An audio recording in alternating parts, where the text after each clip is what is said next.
ನಮಸ್ಕಾರ. ವಾಲ್ಮೀಕಿ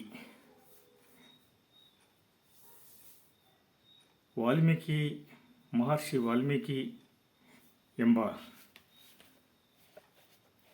ರಾಮಾಯಣದ ಆದಿಕವಿ ಮಹರ್ಷಿ ವಾಲ್ಮೀಕಿ ಆಗಿರುವುದರಿಂದ ಅವ್ರ ಬಗ್ಗೆ ನಾನು ಮಾತಾಡೋಕ್ಕೆ ಇಷ್ಟಪಡ್ತಾ ಇದ್ದೀನಿ. ಕನ್ನಡ ಸಾಹಿತ್ಯಾಸಕ್ತರೇ, ಕಾವ್ಯಾಸಕ್ತರೇ, ಬಹಳ ಮುಖ್ಯವಾದಂಥ ವಿಚಾರ. ದಯವಿಟ್ಟು ಎಲ್ಲರೂ ವಿಷಯವನ್ನು ಗ್ರಹಿಸಬೇಕು, ಕೇಳಬೇಕು ಅಂತಂತೇಳಿ ಈ ಮೂಲಕ ನಾನು ವಿನಂತಿ ಮಾಡಿಕೊಳ್ತಾ, ರಾಮಾಯಣದ ಆದಿಕವಿ ಮಹರ್ಷಿ ವಾಲ್ಮೀಕಿ ಆಗಿರುವುದರಿಂದ ಅವನು ದೃಷ್ಟಾಕರನೂ ಹೌದು, ಪೂರ್ಣ ದೃಷ್ಟಿ ಲೋಕಿಕ್ರಾಂತ ಗೋಚರವೂ ಆಗಿರುವುದರಿಂದ ಆತನು ಕ್ರಾಂತದರ್ಶಿಯೂ ಹೌದು. ಅವರಿಗೆ ಮಹರ್ಷಿ ವಾಲ್ಮೀಕಿ ಕವಿಗಳಿಗೆ ಪ್ರತಿಯೊಂದು ವಿಷಯವೂ, ಸೂಕ್ಷ್ಮ ವಿಷಯವೂ ಸಹ ತಕ್ಷಣ ಅರ್ಥವಾಗುವಂಥ ಒಂದು ಗೋಚರ ಶಕ್ತಿ ಅವರಲ್ಲಿ ಜಾಸ್ತಿ ಇರುತ್ತದೆ. ರಾಮಾಯಣದ ಮಹಾಕಾವ್ಯವು ಅದು ಏಕಕವಿ ಕೃತಿಯೂ ಆಗಿದೆ. ಬಹುಕಾಲದ ಸಂಸ್ಕೃತಿಯ ಬಹು ದೊಡ್ಡ ಜನಾಂಗದ ಮನುಕುಲದ ಒಂದು ಕಾವ್ಯವೂ ಆಗಿದೆ. ಆ ಮಹಾಕಾವ್ಯದಲ್ಲಿ ಏಕಾಗ್ರತೆ, ಏಕಮುಖತೆ, ಐಕ್ಯತೆ, ರಾಗತೀಕ್ಷ್ಣತೆ, ಆದರ್ಶ ಪ್ರಿಯತೆ, ರಸಾವೇಶಗಳು, ಭಾವನೆ, ಒಂದು ವಿಶೇಷ ಬಹುಳತೆ, ವಿವಿಧತೆ, ದೇವತ್ವ, ದೈತ್ಯತ್ವ, ಮಹತ್ವ, ವಾಲ್ಮೀಕಿಯ ವಿಭಜನೆಯಿಂದ ಇದನ್ನು ರಚಿಸಿದ್ದಾರೆ. ಎಲ್ಲ ರಸವೇಶಗಳು, ಭಾವನೆಗಳು ಆ ಮಹಾಕಾವ್ಯದಲ್ಲಿ ಮಿಳಿತವಾಗಿದೆ.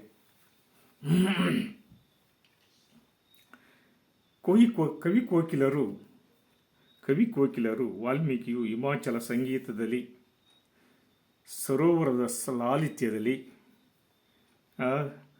ಸರೋವರದ ಸೌಂದರ್ಯದಲ್ಲಿ ಸರಸ್ವತಿಯ ಗಾಂಭೀರ್ಯವಿದೆ, ಚಾರು ಲಾಲಿತ್ಯವಿದೆ, ರುದ್ರ ಭವ್ಯತೆ ಇರುವುದರಿಂದ ಈ ಮಹಾಕೃತಿ ಲೋಕಪೂಜನೀಯವಾಗಿದೆ, ಲೋಕಪೂಜನೆಗೆ ಭಾಜನವಾಗಿದೆ. ಮೊದಲು ಕವಿಯಾಗುವ ತನ್ನ ಮೆಚ್ಚಿನ ಕಂದನನ್ನು ವ್ಯಾಧನನ್ನಾಗಿ ಹುಟ್ಟಿಸುವಂತೆ ವಾಗ್ದೇವಿ ತನ್ನ ಪತಿಯನ್ನು ಪ್ರೇರೇಪಿಸಿದಳು ಅಂತೇಳಿ ತೋರುತ್ತದೆ. ವಾಲ್ಮೀಕಿಯವರಿಗೆ ಕಾಡಿನ ಒಂದು ಪರಿಚಯತೆ, ಒಲವು, ಮರದ ಗಿಡದ ಬಳ್ಳಿಯ ಆತ್ಮೀಯ ಪರಿಚಯ ಅವರಿಗೆ ಆಗಿರುತ್ತದೆ. ಯಾಕೆಂದರೆ ಅವರು ಕಾಡಿನಲ್ಲಿ ಹುಟ್ಟಿ ಬೆಳೆದವರು, ವ್ಯಾಧನಾಗಿ ಆ ಬೇಟೆಯಾಡುತ್ತಾ ಕಾಡಿನಲ್ಲಿ ತನ್ನ ಜೀವನವನ್ನು ಕಂಡವರು. ಅವರಿಗೆ ಕಾಡಿನ ಎಲ್ಲ ಭಾಗಗಳು ಅವರಿಗೆ ಪರಿಚಯ ಇರುತ್ತದೆ. ಹೂವು, ಅಕ್ಕಿ, ಹಣ್ಣು, ವಾಲ್ಮೀಕಿಯ ರಕ್ತದ ಕಣದಲ್ಲಿಯೂ ಸಹ ಆ ನರನಾಡಿಗಳಲ್ಲಿ ತುಂಬಿರುತ್ತದೆ. ಬಾನು, ಮುಗಿಲು, ಬೆಟ್ಟ, ಕಾಡು, ಮೀಗ, ಹಕ್ಕಿ, ಮಳೆ, ಬಿಸಿಲು, ಚಳಿ, ಮಂಜು, ಬೆಳಗು, ಬೈಗು, ನೇಸರು, ತಿಂಗಳು ಇವೆಲ್ಲ ಅವರ ನೆತ್ತರಾಗಿ ಅರಿತಿರುತ್ತದೆ. ಇವೆಲ್ಲವುಗಳ ಮಿಳಿತವಾಗಿರುವುದರಿಂದ ಅವರಿಗೆ ಈ ಮಹಾಕಾವ್ಯವನ್ನು ರಚಿಸುವುದು ಬಹಳ ಸುಲಭವಾಗಿ ಕಾಣುತ್ತದೆ. ಈ ಒಂದು ನಾರದರಂಥ ಗುರುವಿನ ಅನುಗ್ರಹ, ಗಣಪತಿಯ ಮಾರ್ಗದರ್ಶನ, ವಾಗ್ದೇವಿಯ ಒಂದು ಆಶೀರ್ವಾದ, ಹರಕೆ, ಸತ್ಯ ಬರೆದದ್ದೆಲ್ಲ ಸತ್ಯ, ಅವರು ನುಡಿಯುವುದೆಲ್ಲ ಸತ್ಯ, ಅವರು ಹೇಳುವುದೆಲ್ಲ ಸತ್ಯ. ಹೀಗಾಗಿ ಅವರಿಗೆ ಕಾಡಿನ ಕಣಕಣವು, ಮರವು ಎಲ್ಲವೂ ಪರಿಚಯ ಆಗಿರುವುದರಿಂದ, ಮಿಳಿತ ಆಗಿರುವುದರಿಂದ ರಸಾನುಭಾವಗಳು ಅವರಿಗೆ ಇರುವುದರಿಂದ ಅವರಿಗೆ ಎಲ್ಲವೂ ಸುಲಭವಾಗಿ ಕಾಣುತ್ತದೆ. ಈ ಒಂದು ಇದರಲ್ಲಿ ಆ ಸುಳ್ಳಿಗೆ ಆಸ್ಪದನೇ ಇರುವುದಿಲ್ಲ. ಹೀಗಾಗಿ ಈ ನನ್ನ ಒಂದು ಅದೇ ರೀತಿಯಿಂದ ವಾಲ್ಮೀಕಿ ಪ್ರಭುವಿನ ಮೇಲೆ ಒಂದು ಕವನವನ್ನು ರಚಿಸಿದ್ದೇನೆ. ಅದನ್ನು ದಯವಿಟ್ಟು ಎಲ್ಲರೂ ಆ ರಸಾನುಭವವನ್ನು ಅನುಭವಿಸಬೇಕು.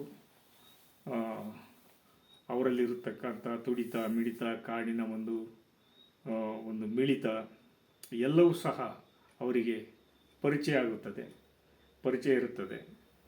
ಆ ರಾಮನಂತಹ ಮಹಾ ಆದರ್ಶ ಪುರುಷನ ದರ್ಶನ, ಸೀತೆಯ ದರ್ಶನ, ಸೀತೆಯೂ ಸಹ ಅವರ ಆಶ್ರಮದಲ್ಲಿ ಲವಕುಶರಿಗೆ ಜನ್ಮ ಕೊಟ್ಟದ್ದು, ಇವೆಲ್ಲ ನಮ್ಮೆಲ್ಲರ ಪುಣ್ಯ, ಭುವನದ ಭಾಗ್ಯ.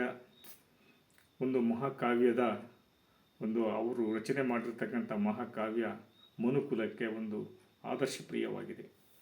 ಅಂತಹ ಒಂದು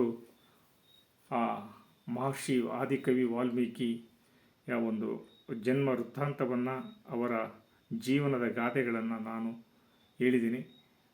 ಸೂಕ್ಷ್ಮವಾಗಿ ಒಂದು ಸರಳಾರ್ಥದಲ್ಲಿ ನಿಮ್ಮ ಮುಂದೆ ಇಟ್ಟಿದ್ದೀನಿ. ಅದು ಇನ್ನೂ ಸಮುದ್ರದಂತೆ ವಿಶಾಲವಾಗಿ ಇರತಕ್ಕಂಥ ಮಹಾಕಾವ್ಯ. ಒಂದು ಸಣ್ಣ ಕಿರುಪರಿಚಯನ ಅವರಿಗೆ ನಿಮ್ಮ ಮುಂದೆ ಹೇಳಿದೆ ನಾನು. ಆ ವಾಲ್ಮೀಕಿ ಮಹಾಕವಿಯ ಒಂದು ಸತ್ಯ ದರ್ಶನವನ್ನು ನಾನು ನಿಮ್ಮ ಮುಂದೆ ಹೇಳ್ತಾ ಇದ್ದೀನಿ. ದಯವಿಟ್ಟು ಎಲ್ಲರೂ ಕೇಳಿ. ನನ್ನ ಕವನದ ಶೀರ್ಷಿಕೆ ಓ ನನ್ನ ವಾಲ್ಮೀಕಿ ಪ್ರಭುವೇ, ಓ ನನ್ನ ವಾಲ್ಮೀಕಿ ಪ್ರಭುವೇ ಅಂತಂತೇಳಿ. ಇದನ್ನು ಅನೇಕ ಸಭೆ ಸಮಾರಂಭಗಳಲ್ಲಿ ನಾನು ವಾಚನ ಮಾಡಿದ್ದೇನೆ. ಇದಕ್ಕೆ ಸಾಕಷ್ಟು ಮರ್ಯಾದೆ ಕೊಟ್ಟಿದ್ದಾರೆ. ಹೀಗಾಗಿ ಇದನ್ನು ದಯವಿಟ್ಟು ಕೇಳಬೇಕು ಅಂತಂತೇಳಿ ನಾನು ನಿಮ್ಮಲ್ಲಿ ಮನವಿ ಮಾಡಿಕೊಳ್ತಾ ಇದ್ದೇನೆ. ನನ್ನ ಕವನದ ಶೀರ್ಷಿಕೆ ಓ ನನ್ನ ವಾಲ್ಮೀಕಿ ಪ್ರಭುವೇ. ಓ ನನ್ನ ವಾಲ್ಮೀಕಿ ಪ್ರಭುವೇ, ಉದ್ಧರಿಸು ಉದ್ಧರಿಸು ಉದ್ಧರಿಸು ನಮ್ಮನ್ನು. ಭಾವಶೂನ್ಯರ ನಡುವೆ ಬದುಕುವುದು, ಕಡು ಕಷ್ಟಗಳ ಸಹಿಸುತ್ತ ಶೋಷಣೆಯ ಬೆನ್ನೇರಿ ಬಸವಳಿದು ಬೆಂಡಾಗಿರುವೆವು. ಉದ್ಧರಿಸು ತಂದೆ, ಉದ್ಧರಿಸು ತಂದೆ, ನಮ್ಮನ್ನು ಉದ್ಧರಿಸು ತಂದೆ. ಕಾಡು ಮೇಡುಗಳಲ್ಲಿ ವ್ಯಾಧನಾಗಿ ಹುಟ್ಟಿ ಎಲ್ಲ ಜೀವನದ ಕಷ್ಟಗಳನ್ನು, ನೋವುಗಳನ್ನು, ಸುಖ ಭೋಗಗಳನ್ನು ಅನುಭವಿಸಿ, ಸುಖ ಭೋಗಗಳು ಅಂತಲ್ಲ, ಸುಖ ದುಃಖಗಳನ್ನು ಅನುಭವಿಸಿ ಕಾಡಿನ ಎಲ್ಲ ಒಂದು ವೈವಿಧ್ಯಮಯ ಜೀವನವನ್ನು ನಡೆಸಿದಂಥ ಓ ನನ್ನ ಪ್ರಭುವೇ, ಓ ನನ್ನ ವಾಲ್ಮೀಕಿ ಕೋಕಿಲನೇ, ಇದನ್ನು ಕೇಳಿ ನಮ್ಮನ್ನು ಉದ್ಧರಿಸುವಂತಂತೇಳಿ ನಾನು ಆ ಪರಮಾತ್ಮನಲ್ಲಿ, ಆ ಪ್ರಭುವಿನಲ್ಲಿ ನಾನು ಆರೈಕೆ ಮಾಡಿಕೊಳ್ತಕ್ಕಂಥದ್ದು.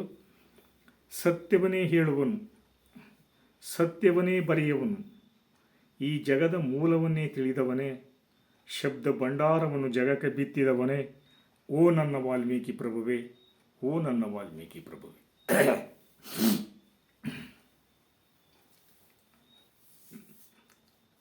ಅಣುರೇಣು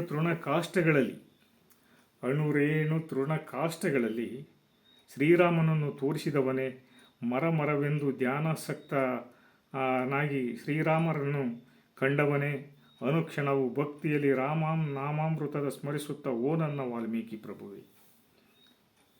ಅವನ ವೃತ್ತಿ ಬೇಡ ವೃತ್ತಿ, ವ್ಯಾಧನಾಗಿ ಕಾಡಿನಲ್ಲಿ ಬೇಟೆಯಾಡುತ್ತಾ ಬರಬೇಕಾದ್ರೆ ನಾರದರ ಒಂದು ಪರಿಚಯ ಆಗುತ್ತದೆ. ಅವನಿಗೆ ಒಳ್ಳೆಯದ್ಯಾವುದು ಕೆಟ್ಟದ್ದು ಯಾವುದು ಗೊತ್ತಿರದ ಕಾಲದಲ್ಲಿ ನಾರದರನ್ನು ದಟ್ಟ ಕಾಡಿನಲ್ಲಿ ಕಂಡಾಗ ನಾರದರನ್ನೇ ಒಂದು ಮರಕ್ಕೆ ಕಟ್ಟಿ ಹಾಕಿಬಿಡ್ತಾರೆ ಅವರು. ಯಾರು? ವಾಲ್ಮೀಕಿ ಪ್ರಭು. ಅವರನ್ನು ವ್ಯಾಧರಾಗಿ ಬೇಟೆಯಾಡ್ತಾ ಇರ್ತಾರೆ. ಆ ನಾರದರನ್ನೇ ಮರಕ್ಕೆ ಕಟ್ಟಿ ಹಾಕಿ, ನನಗೆ ಹಸಿತಾ ಇದೆ, ನನಗೇನಾದರೂ ತಿನ್ನೋದಕ್ಕೆ ಕೊಡು ಸನ್ಯಾಸಿಗಳೇ ಅಂತಂತೆ ಕೇಳಿದಾಗ ನಾರದರು ನಕ್ಕು ಹೇಳ್ತಾನೆ, ಏನಯ್ಯ ನೀನು ಈ ಕಾಡಿನಲ್ಲಿ ಏಕಾಂಗಿ ಬರ್ತಿದ್ದ ನನ್ನನ್ನೇ ಕಟ್ಟಿ ಹಾಕಿಬಿಟ್ಟಲ್ಲ ನೀನು ಮರಕ್ಕೆ, ನಿನಗೆ ಇದರಿಂದ ಒಳ್ಳೆಯದಾಗುತ್ತದ? ಯಾಕೆ ಇಂಥ ವೃತ್ತಿಯನ್ನು ಮಾಡ್ತೇನೆ? ಏನು ಮಾಡ್ತೀಯ ಪ್ರಭು? ಕಾಡಿನಲ್ಲಿ ನಮ್ಮ ವೃತ್ತಿ ಇದು, ನಾವು ಬದುಕುವುದು ಹೀಗೇನೆ, ನಮಗೆ ಬೇರೆ ಇಲ್ಲಿ ಏನು ಸಿಕ್ಕದಿಲ್ಲ. ಪ್ರಾಣಿ ಪಕ್ಷಿಗಳನ್ನ ಬೇಟೆ ಆಡಬೇಕು. ಈಗ ನೀವು ಸಿಕ್ಕಿದ್ರೆ ನನಗೆ ಹೊಟ್ಟೆ ಹಸಿತಾ ಇದೆ, ನನಗೇನನ್ನ ಕೊಡ್ರಿ ಅಂತಂತ ಹೇಳಿದಾಗ ನಾರದರು ತನ್ನ ದಿವ್ಯ ದೃಷ್ಟಿಯಿಂದ ನೋಡಿ ಇವನಿಗೆ ಎಲ್ಲ ರೀತಿಯಿಂದಲೂ ನೋಡ್ತಾರೆ. ಅವನಿಗೆ ಆಶ್ಚರ್ಯ ಆಗುತ್ತದೆ. ಹೇಳ್ತಾರೆ ನಾರದರು, ಅಲ್ಲಪ್ಪ ನೀನು ಇಷ್ಟೆಲ್ಲ ಮಾಡ್ತೀಯಲ್ಲ, ನೀನು ಯಾಕೆ? ಇದರಿಂದ ನಿನಗೆ ಒಳ್ಳೆಯದಾಗುತ್ತದ, ನಿನಗೆ ಕೆಟ್ಟದ್ದಾಗುತ್ತೆ, ಪಾಪ ಬರುತ್ತೆ. ನಿನಗೆ ಪಾಪದ ಮೂಟೆ ನಿನ್ನ ಬೆನ್ನ ಹಿಂದೆ ಸಿಕ್ಕಾಬಟ್ಟೆ ಇದೆ. ಅದನ್ನು ಹೇಗೆ ನೀನು ಇದು ಮಾಡ್ಕೊಂತೀಯ? ನಿನಗೆ ಪುಣ್ಯನೇ ಇಲ್ಲ, ಮುಂದಿನ ಜನ್ಮದಲ್ಲಿ ಜನ್ಮನೇ ಇಲ್ಲ, ಹಾಗೆ ಹೀಗೆ ಅಂತೆಲ್ಲ ಹೇಳ್ತಾರೆ. ಹಾಗಂದ್ರೆ ಏನು ಪ್ರಭು ಅಂತಂತ ಹೇಳ್ತಾರೆ ಸನ್ಯಾಸಿಗಳೇ. ಹಾಗಂದ್ರೆ ನಾನು ಏನು ನನಗೆ ಅರ್ಥ ಆಗ್ತಾ ಇಲ್ಲ ಅಂತಂತ ಹೇಳಿದಾಗ ನಾರದರಿಗೆ ಪಾಪ ಅಯ್ಯೋ ಅನ್ನಿಸ್ತದೆ. ಇವನು ನೋಡಿ ಪಾಪ ಎಷ್ಟು ಮುಗ್ಧವಾಗಿದ್ದಾನೆ ಜೀವನ ಅಂತಂತೇಳಿ. ಈಗ ನಾನು ಒಂದು ಕೆಲಸ ಮಾಡ್ತೀನಿ, ನೀನು ಹೋಗಿ ನೀನು ಹೆಂಡ್ತಿ ಮಕ್ಕಳನ್ನ ನೀನು ಮಾಡಿರೋ ಪಾಪ ನೀವು ಅರ್ಧ ತಗೊಳ್ರಿ, ನಿಮ್ಮ ಪುಣ್ಯ ನಿಮಗೆ ಸ್ವಲ್ಪ ಕೊಡ್ರಿ ಅಂತ ಕೇಳು ಅಂತಂತ ಹೇಳ್ತಾನೆ. ಆವಾಗ ನಂತರ ಅವನು ಹೋಗಿ ತನ್ನ ಹೆಂಡತಿ ಮಕ್ಕಳನ್ನು ಹಿಂಗೆ ಸಿಕ್ಕಿದ್ರು ಒಬ್ಬರು ಸನ್ಯಾಸಿ, ನನಗೆ ನಾನು ಭಾಳ ಪಾಪ ಮಾಡಿದ್ದೀನಂತೆ, ಅದಕ್ಕೆ ನೀವು ಈ ಪಾಪನ ತೆಗೆದುಕೊಂಡು ನೀವು ಸ್ವಲ್ಪ ಕೊಡ್ರಿ ನನಗೆ ಪುಣ್ಯನ ಅಂತ ಕೇಳ್ತಾನೆ. ಆವಾಗ ಹೆಂಡತಿ ಮಕ್ಕಳು ನಿರಾಕರಿಸ್ತಾರೆ, ಕೊಡೋದಿಲ್ಲ. ಅಯ್ಯೋ ನನ್ನ ಹೆಂಡತಿ ನನ್ನ ಮಕ್ಕಳು ನನಗೆ ಪುಣ್ಯ ಕೊಡಲ್ಲ ಅಂತೇಳಿ ಅವನಿಗೆ ಜ್ಞಾನೋದಯ ಆಗುತ್ತದೆ. ಬಂದು ಅದು ನಾರದರ ಮುಂದೆ ಹೇಳ್ತಾನೆ. ಅಯ್ಯೋ ಹುಚ್ಚಪ್ಪ, ನೋಡು ನೀನು ಎಷ್ಟೋ ಒಂದು ಕಷ್ಟ ಬಿದ್ದು ಜೀವನ ತ್ಯಾಗ ಮಾಡಿ ಅವ್ರನ್ನೆಲ್ಲ ಸಾಕಿದೀಯ, ನಿನಗೆ ಪುಣ್ಯ ಕೊಡಲಿಲ್ಲ ನೋಡು ಅಂತಂತೇಳಿ ಅವಾಗ ಭಾಳ ವಾಲ್ಮೀಕಿ ಪ್ರಭುಗಳು ಭಾಳ ದುಃಖ ಪಡ್ತಾರೆ. ಆವಾಗ ನಾರದರು ಒಂದು ಮಾತು ಹೇಳ್ತಾರೆ, ಬೇಡ ಆಯಿತು, ನಿನಗೆ ಈ ಪಾಪನೆಲ್ಲ ಕಳಿಬೇಕಾದ್ರೆ ಒಂದು ಮಂತ್ರ ಹೇಳ್ತೀನಿ, ರಾಮ ತಾರಕ ಮಂತ್ರನ ಅವನಿಗೆ ಕಿವಿಯಲ್ಲಿ ಹೇಳ್ತಾರೆ. ಆ ಮಂತ್ರನೂ ಸಹ ಉಚ್ಚಾರಣೆ ಮಾಡೋಕ್ಕೆ ಅವನಿಗೆ ಬರೋದಿಲ್ಲ. ಆವಾಗ ಈ ಮರದಲ್ಲಿ ಕೂತ್ಕೊಂಡು ಅಡಿಯಲ್ಲಿ ಮರ ಮರ ಮರ ಮರ ಮರ ಮರ ಅಂತ ತದೇಕ ಚಿಂತದಿಂದ ನೀನು ಅದನ್ನು ನಾಮಸ್ಮರಣೆ ಮಾಡು, ಮುಂದೆ ನಿನಗೆ ಆ ಪಾಪದ ಮೂಟೆಯೆಲ್ಲ ಹೋಗಿ ನಿನಗೆ ಪುಣ್ಯ ಸಿಗುತ್ತದೆ ಅಂತಂತೇಳಿ ನಾನು ಮತ್ತೆ ಯಾವ ಕಾಲಕ್ಕೆ ನಾನು ಇಲ್ಲಿ ಬರ್ತೀನೋ ಬಂದಾಗ ನಾನು ನೀನು ನೋಡ್ತೀನಿ ಅಂತಂತೇಳಿ ಆಶೀರ್ವಾದ ಮಾಡಿ ಹರಸಿ ಅವನನ್ನು ಒಂದು ಮರದ ಕೆಳಗಡೆ ಕೂತ್ಕೊಂಡು ಎಲ್ಲವನ್ನು ತ್ಯಾಗ ಮಾಡಿ ಅವನು ಮರ ಮರ ಮರ ಮರ ಮರ ಮರ ಮರ ಮರ ಮರ ಮರ ಮರ ತನ್ನ ಪಂಚಭೂತಗಳಲ್ಲಿ ಲೀನವಾಗಿ ಅಸ್ಥಿ ಪಂಜರವಾಗಿ ಹುತ್ತ ಬೆಳ್ಕೊಂಡು ಅವನ ಸುತ್ತ ಅವನು ಪೂರ್ತಿ ಕೊನೆಗೆ ರಾಮ ರಾಮ ರಾಮ ಅನ್ನುವ ರೀತಿಯಲ್ಲಿ ಆ ಗಾಳಿಯಲ್ಲಿ ಲೀನವಾಗಿ ಹೋಗಿಬಿಡ್ತಾನೆ. ಆವಾಗ ಅವನಿಗೆ ಒಂದು ಜ್ಞಾನೋದಯದ ಬೆಳಕು ಆಗುತ್ತೆ.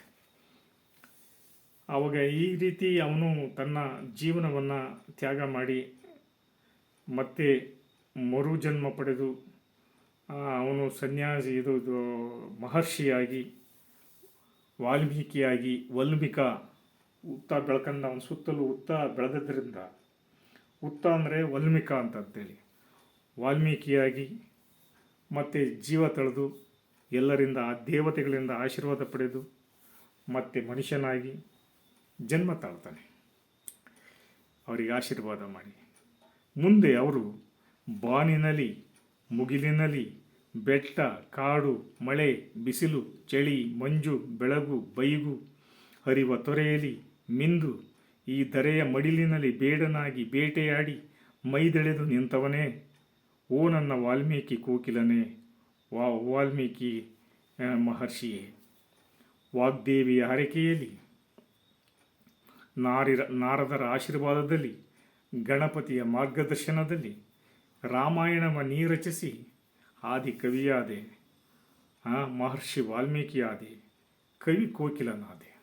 ಮಹರ್ಷಿ ವಾಲ್ಮೀಕಿಯಾದೆ, ಕವಿ ಕೋಕಿಲನಾದೆ.